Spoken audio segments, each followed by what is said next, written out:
Imagine going to watch Avengers Endgame without ever seeing Infinity War. Sure, you'll still understand the movie, and you'll probably enjoy all the action. But when Iron Man, Captain America, or Thor appear on screen, you might not fully feel the emotional weight behind their decisions. The same thing applies to Christopher Nolan's The Odyssey. The movie is based on a story that is almost 3,000 years old. But here's the interesting part. The story Nolan is adapting is actually a sequel. Yes, it's a two-part story. The first part is the Iliad, and the second part is the Odyssey.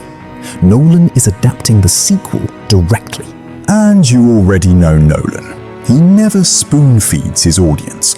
So if you stay with me for just the next few minutes before heading to the theatre, I promise your experience of the movie will be even better.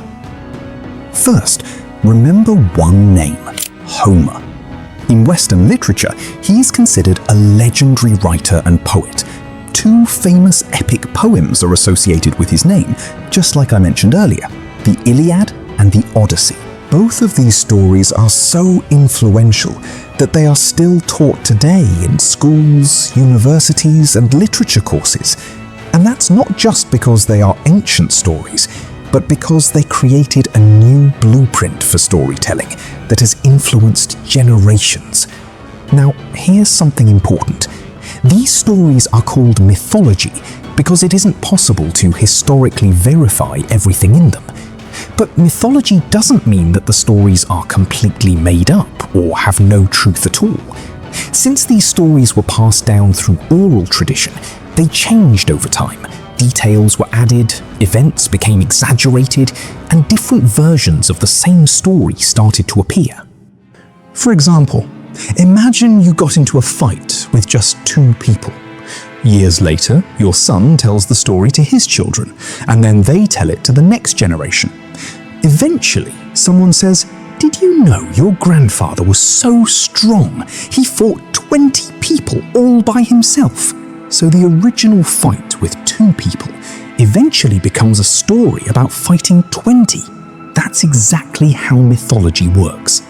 It doesn't mean there's no reality behind the story. It simply means that a real event may have been exaggerated over time. That's why almost every mythology has multiple versions, and why the same story often influences other stories across different regions and cultures. Now, let's get back to the Odyssey. The biggest question people usually have is, what's the difference between the Iliad and the Odyssey? In very simple terms, the Iliad is the story of the Trojan War. The Odyssey is the story that takes place after that war. So technically, Nolan's movie is adapting the sequel. That's why if you don't know the basic story of the Trojan War, some of the emotional moments at the beginning of the movie may not have the same impact. So first, let's understand the Trojan War, which means understanding the story of the Iliad. According to Greek mythology, Helen, the queen of Sparta, was considered the most beautiful woman in the world. She was so beautiful that almost every powerful king in Greece wanted to marry her. But when Helen chose King Menelaus as her husband during her suitor selection ceremony, something interesting happened. To prevent a war between all the kings who had been rejected, they were all asked to take an oath. They promised that if anyone ever harmed Helen, or even tried to harm her, they would all unite and fight to protect her. At that moment, no one could have imagined that this single oath would one day become the reason behind one of the most legendary wars in history. A few years later, Paris, the Prince of Troy, came to Sparta. Now, there are different versions of this story in Greek mythology. Some say that Paris kidnapped Helen and took her to Troy. Others say that Helen went with him willingly. But the exact version isn't the most important part here. What really matters is the outcome. Helen ended up in Troy, and that was enough to start the war.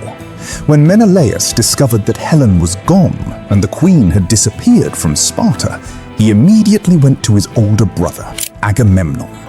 At that time, Agamemnon was the most powerful king in Greece. One by one, he reminded all the Greek rulers of the oath they had taken. Slowly, all of Greece united against Troy. One of the greatest warriors fighting for Greece in this war was Achilles. But the Odyssey doesn't focus on Achilles. This is where another important character enters the story, Odysseus, our main character. This story is about him. If you're wondering whether Odysseus was the strongest warrior in Greece, the answer is no. That title belonged to Achilles. Odysseus's greatest strength wasn't his body, it was his mind. While other warriors, including Achilles, looked at the Trojan War and saw battles and swords, Odysseus looked at it and saw strategy. In fact, before the war even began, there was a prophecy about Odysseus. It said that if he went to fight in the Trojan War, he wouldn't be able to return home for many years. At that time, he had just started a family. He had his wife, Penelope, and his young son, Telemachus, so naturally, he didn't want to go. According to Greek mythology, Odysseus even pretended to be insane to avoid joining the war, but his trick was discovered, and in the end, he had no choice but to travel to Troy along with the other kings. The war began.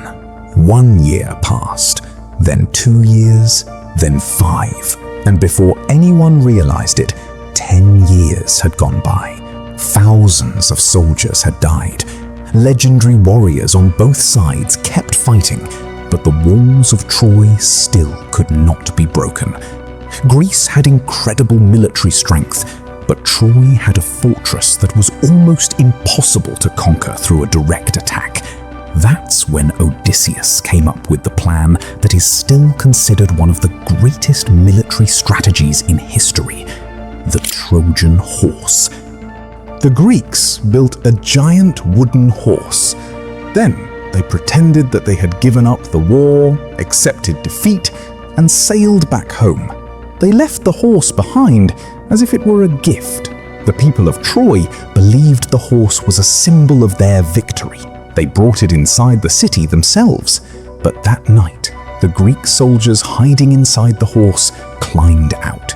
They opened the city gates, and the entire Greek army, which had been waiting outside, entered the city. The war that couldn't be won in 10 years was finally over in just 1 night. And if you're thinking that's where the story ends, it doesn't. In fact, this is exactly where Christopher Nolan's movie begins. Because this is where the story of The Odyssey starts. Odysseus had won the war. Now, all he had to do was return home to Ithaca. It should have been a simple journey that normally would have taken only a few weeks, but the most legendary journey in Greek mythology hadn't even begun yet. Under normal circumstances, the trip from Troy to Ithaca would have taken just a few weeks, but there's one idea that keeps appearing throughout Greek mythology. Winning war is easy compared to defeating your own fate. That's exactly what happened to Odysseus. His journey home slowly turned into an adventure that would test not only his body, but also his character. And that journey is called The Odyssey. Now, there's something very important to understand. If you see giant monsters, strange creatures, and powerful gods in the movie, don't think of them as just fantasy elements. In Greek mythology, every character, every creature, and every challenge represents a certain emotion or a human weakness. If you see the Cyclops in the movie, don't think of it as just a literal one-eyed giant. The Cyclops is also used as a symbol. Let me explain these symbols one by one. The first name you'll definitely hear is Poseidon, the god of the sea. But Poseidon doesn't just control the ocean, he represents uncertainty.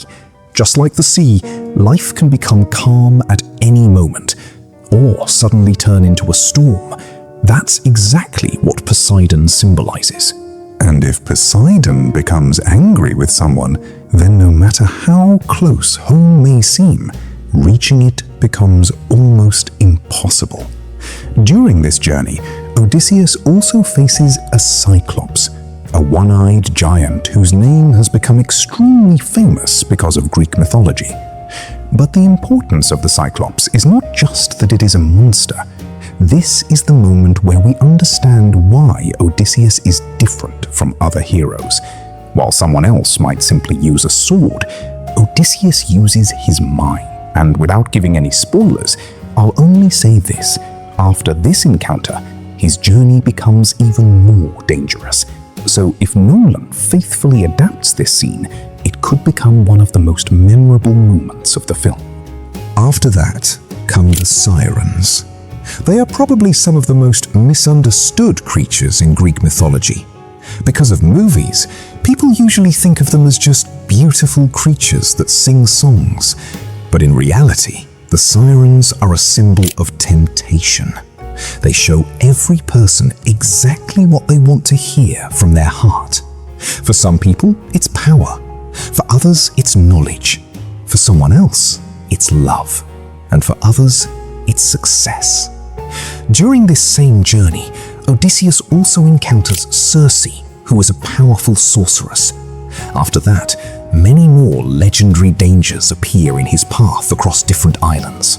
But I intentionally won't go into too much detail about them, because if Nolan is bringing these moments to the big screen, experiencing them for the first time in theaters will be much more exciting. Just remember this: in the Odyssey, every island is not just a new location. Every stop is a new test. Sometimes it's a test of intelligence, sometimes patience, sometimes loyalty, and sometimes ego. And maybe that's exactly why Odysseus feels so interesting. He is not Superman, and he is not Hercules either. He makes mistakes. Sometimes his overconfidence creates problems for him, and sometimes his own decisions make his struggles even harder. But every time, he learns from his mistakes and stands back up again. That's what makes him relatable. Just like all of us, he is not perfect. There is another important character in Greek mythology: Athena, the goddess of wisdom and strategy. If Poseidon represents uncertainty, then Athena represents intelligence. And that's why Athena is shown as someone connected with Odysseus. On one side, there is raw power, and on the other side, there is wisdom. And if we had to explain the entire Odyssey in one line, it would not be wrong to say that it is a story about the balance between strength and intelligence. But honestly, if someone asks me what the Odyssey is actually about, my answer would be very simple. It is a story about returning home. It is a story about a journey and the philosophical challenges that come along with that journey. Think about this. When Odysseus went to Troy, his son Telemachus was only a small child. His wife, Penelope, didn't know whether her husband would ever return home or not. Years passed. The war ended, but the waiting never ended. And maybe that's why the emotional core of the Odyssey is not action, it is family. So when you sit in the theater, don't just watch the VFX. When you see the ocean, understand the fear behind it. When you see Poseidon, understand the uncertainty behind him. When you see the Sirens, understand the temptation they represent. And when you see Odysseus, don't just see him as a Greek king. See him as a person who, after every obstacle, is fighting for only one thing: his home. And maybe that's the reason why this story is still relevant, even after 3,000 years. For now, I have explained what the Odyssey is and the philosophy behind it, so your expectations are clear and your experience can become better. By the way, the loose adaptation of the Iliad is the movie Troy. You can sort of consider it a prequel to the Odyssey. So if you want, you can watch that movie before watching the Odyssey. And obviously, whoever you are going to watch the Odyssey with, make sure to share this video with them. To learn about psychological understanding, watch the video on the right.